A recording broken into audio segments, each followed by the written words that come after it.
At 2 o'clock, 3 Ukrainian drones flying at 180 kilometers per hour crossed a sea monitored by Russia. FP-1 attack drones designed to fly long distances and collide with the target, detonating their explosive payload.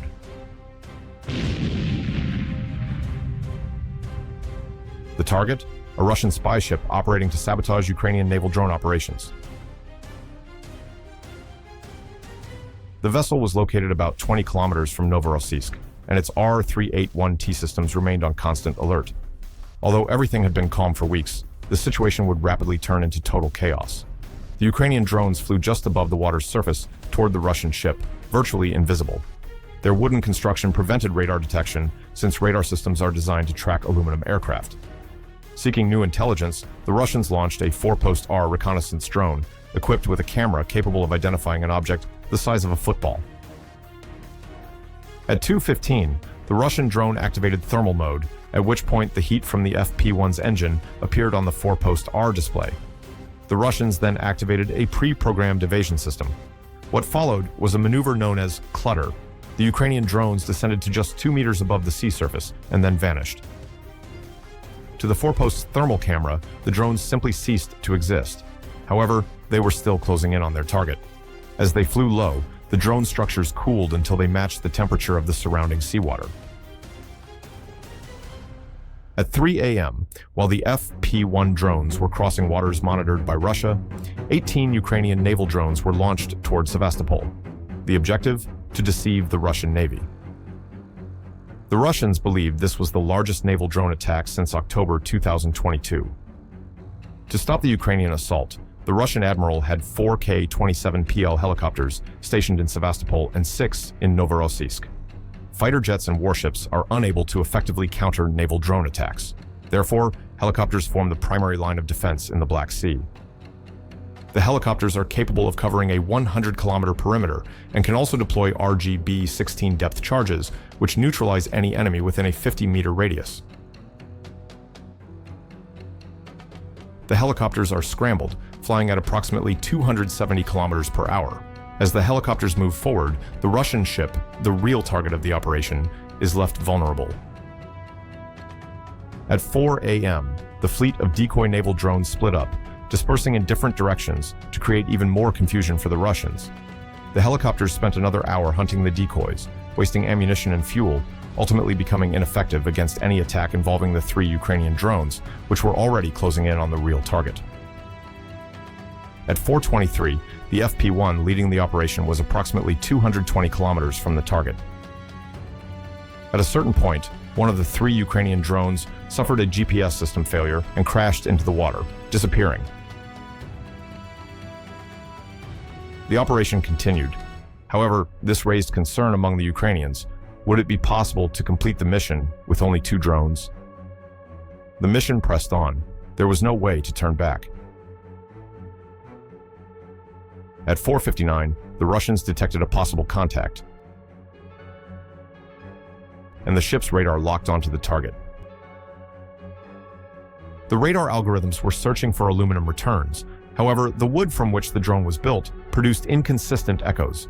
The radar kept losing its lock, leading the Russians to believe the contacts could be birds. Given the situation, the Russian ship launched a patrol boat, and the crew took positions with a PKM machine gun mounted at the front, ready to engage any target. At 6:15, one of the Ukrainian drones reached the target area, about 20 kilometers off the coast of Novorossiysk, and identified the enemy spy ship, which was still deploying patrol boats. The threat was closing in. The Ukrainian drone approached the Russian ship at 6:45.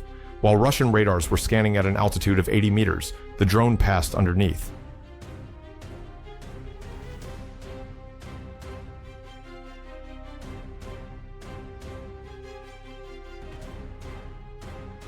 The Russian patrol boat spotted it, and the engagement began. The sound of the PKM echoed as tracer rounds cut across the water.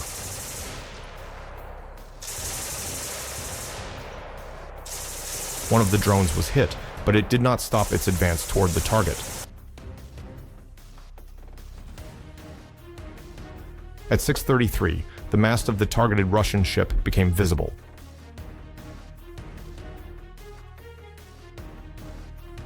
The patrol boat continuously reported the drone's position.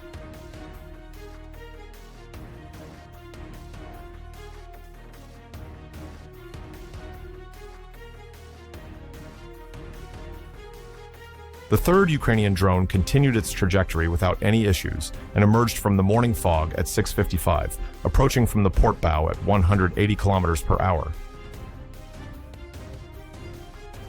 The Russians were constantly tracking the lead drone, which, after being hit, began to fall toward the sea. It would not be able to reach the target.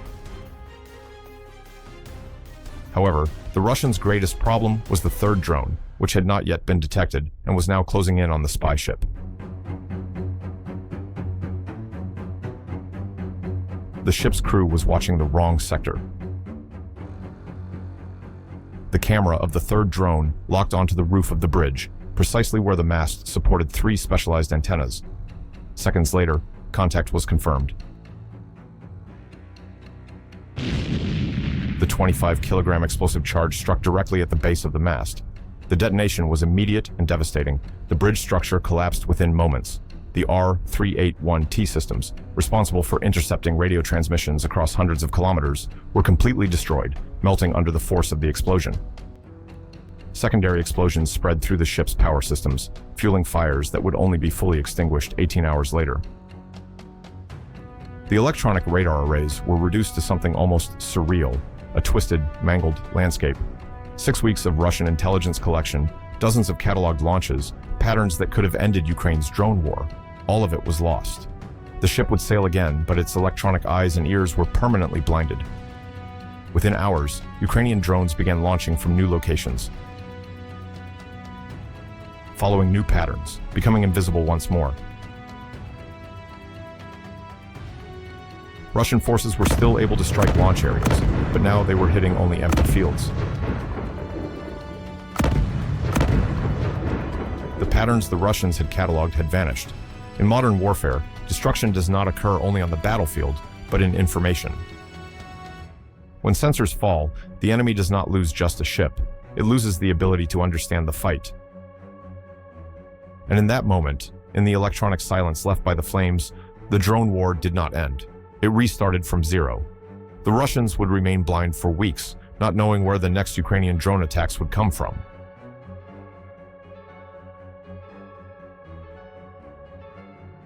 Soldier, tired of losing your strength on the battlefield? If you stayed until the end, you deserve to know our exclusive recommendation. Discover it right now in the pinned comment.